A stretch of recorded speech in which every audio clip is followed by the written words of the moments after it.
Έχετε βαρεθεί μήπως να πληρώνετε για αυτοματισμούς? Εδώ πέρα σας έχω ένα καινούριο σχετικά πρόγραμμα που ανακάλυψα. Είναι το N8N. Είναι παρόμοιο με το Make.com ή το Zapier. Αλλά απλά αυτό είναι open source. Δεν χρειάζεται να πληρώσεις. Άμα θες, μπορείς να το έχεις στον υπολογιστή σου ή ακόμα και online.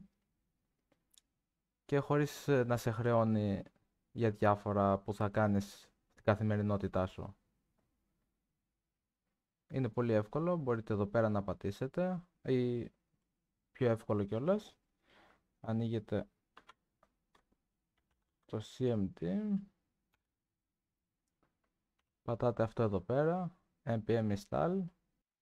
Εδώ μπορείτε να κάνετε αυτοματισμούς πολύ γρήγορα και πολύ εύκολα. Μπορείτε να συνδέσετε ό,τι εφαρμογή θέλετε και ακόμα από τον υπολογιστή σας, δεν χρειάζεται να είναι online.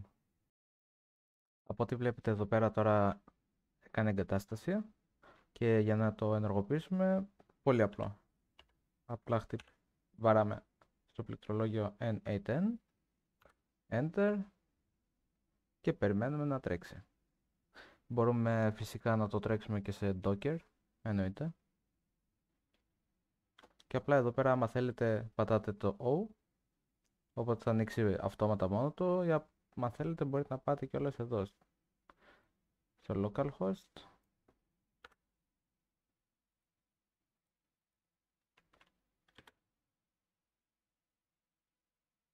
Και εδώ εντάξει, όταν είναι η πρώτη φορά που μπαίνετε θα ζητάει να κάνετε λογαριασμό. Και εδώ αφού έχετε τελειώσει με το λογαριασμό σας, μπαίνετε εδώ πέρα. Θα σας πρότεινα να αλλάξετε το theme σε dark. Είναι πολύ πιο όμορφο. Εδώ πέρα θα σας στείλει ένα activation key για να το κάνετε απλά ενεργοποίηση. Δεν είναι κάτι που πρέπει να πληρώσετε ή τέτοιο. Απλά το έχει. Και ας πούμε εδώ πέρα έχω ένα workflow που έχω ξεκινήσει.